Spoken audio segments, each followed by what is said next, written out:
it's the hardest sport in the world, right?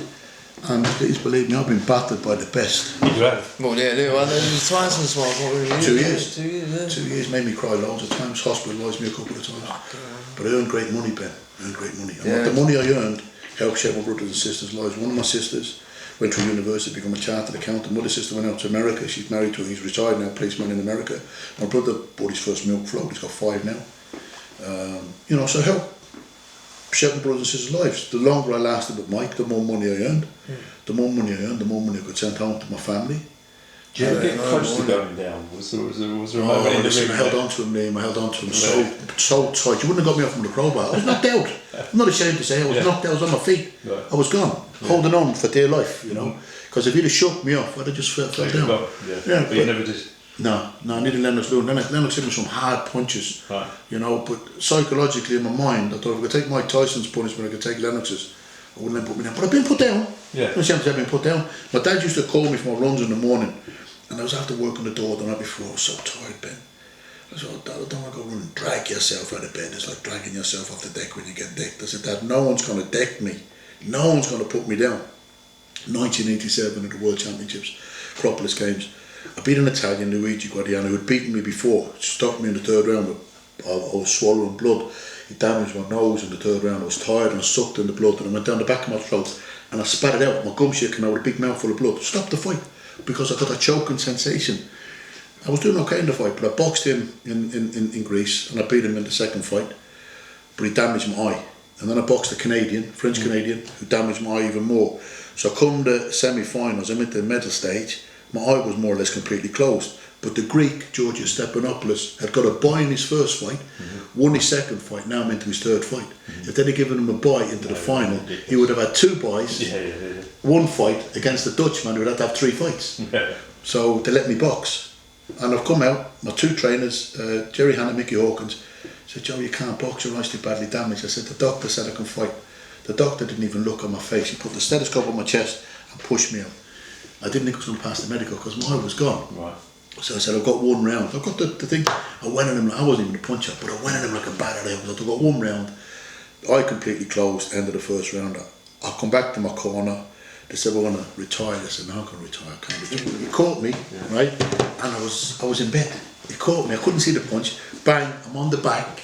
And I'm going like this. I'm pulling the bed sheets over me. I'm on the deck in the ring.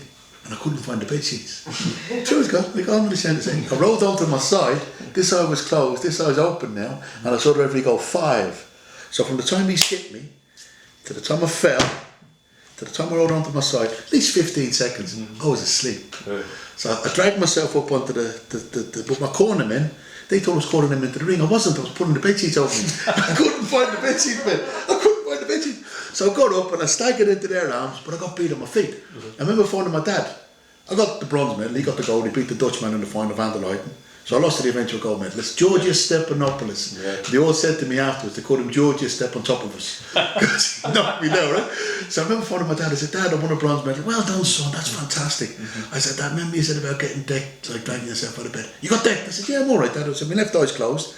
But I said, I'm alright, I got decked, but I got up, I got beat on my feet.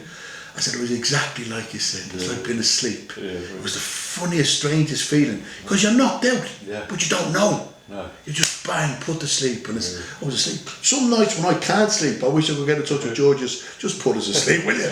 You know, because I'm not taking sleeping tablets.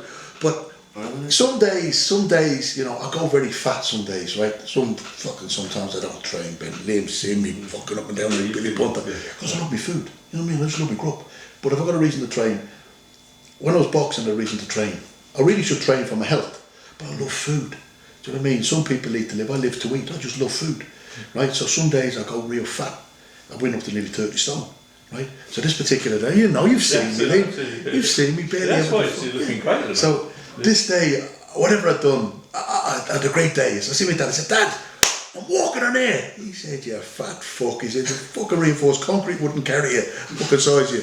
And I'm like, oh, Dad, you know, because I've gone very fat. But all I've ever wanted to do was impress him, right? So this day, I'm on Celebrity Eggheads. And like I said, I left school when I was 14. Now I'm not knowledgeable in boxing, So there's me, Willie Thorne, Peter Shilton. God rest Willie just recently died. Peter Shilton, Jeff Capes and Paul Dixon, the cricket player. So I thought, well, if I get boxing, sport, or TV and film, I'll be okay. So give me food and drink. I don't drink alcohol. People say, what sort of an Irishman? You don't drink. My dad's still a failure as an Irishman. It's expected in the paddies to drink anyway. So I'm terrified, Ben. I'm terrified. I thought, Jesus Christ, I'm hoping against the brain of Britain, the Mastermind Champion. They asked me the first question. I went the middle. I hadn't got a clue.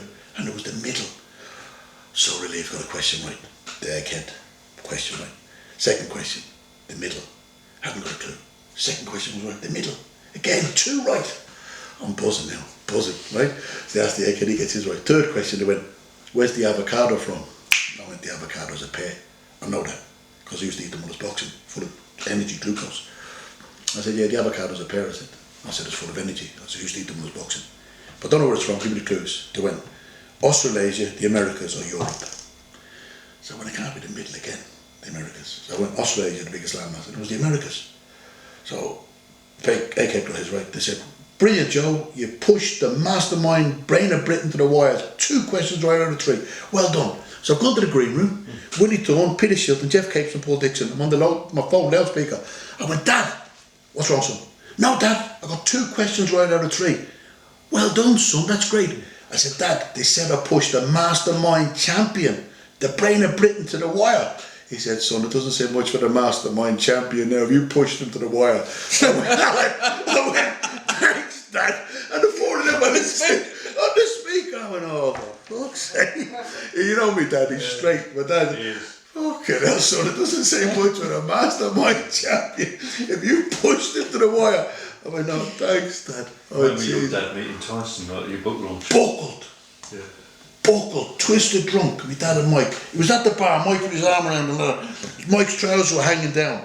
I went over, pulled his trousers, his bum was hanging out. He goes, oh man, my crack hanging out, yeah.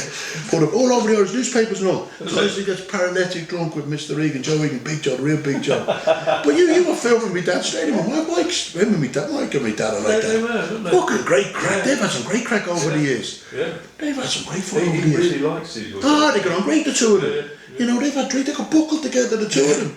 You know, and people don't believe me. They say, no, I said, I'm telling you, Mike and me out with a buckle drunk. Mike's gone to visit my mum, they filmed everything, right? And Scott Welch, is that right? Yeah. Right? One of the saddest stories you'll ever hear, right?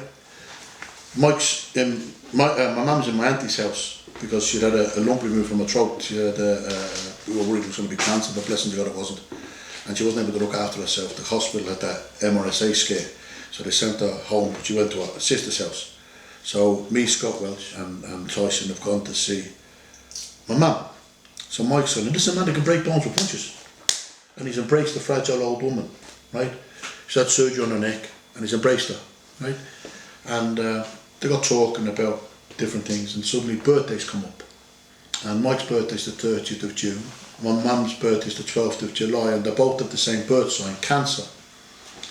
And she said, Mike, I remember on Mike said, Miss Egan, he said, I remember on my 18th birthday. I was with Mike when he was 17. But on his 18th birthday, my mother sent him a present. I didn't remember, it was 22 years previous at the time. You were there, Liam. Mm-hmm. He says, Miss Egan, you sent over a shoebox with some potato chips in the shoebox. Would have been Irish potato crisps, some money in an envelope, would have been very little money, and a couple of sweatshirts, probably second-hand sweatshirts. Now, my mum said to Mike, you remember that, Mike? He said, Mrs. Egan, he said, very few people have given me anything in my life. Yes, I remember that, right? I started crying. He goes, Joe, you're always crying. He made me cry so many times. And he embraced my mum. And I said to people, I said, this is a man that could have been the first billionaire athlete, remembering 22 years previous, a couple of packets of crisps, a couple of pounds in an envelope, and a couple of second-hand sweatshirts. You are too young, right? But 22 years, you try and think of something you got 22 years ago. You probably remember, Ben, because you've had time to think about things, you know, but I can't remember what I got 22 years ago. Liam, can you remember what you got 22 years? So for a man like Mike Tyson to be able to remember a couple of packets of crisps, a couple of second-hand sweatshirts and a couple of pounds in an envelope, what it actually meant to him. But when he said, very few people have given me anything in my life, my heart went out to the man, you know. He was really complimentary on you in that book launch, wasn't he? Remember you did that speech about it? Well, the thing is, I've earned his friendship. Right. I've earned his respect, you know, and we'll be friends till the day I die, until the day he dies. He was in Hawaii on his 50th birthday, and I spoke to him on the phone, and I said, happy 50th. Oh, Joe, brother, it's great to hear from you. I said, I never thought you'd see 50, Mike. He said, you and me too, brother. And I fucking regret saying it. Do you know what I mean? But I never thought he'd see 50. You know. Why did you regret saying it? Because I didn't mean to say that, Liam. You know, I said to him, I never thought you'd see 50, Mike. It's not a nice thing to say to somebody, really. You know. And he actually responded. He said, you and me too, brother. You know, he probably never thought he'd see 50 either.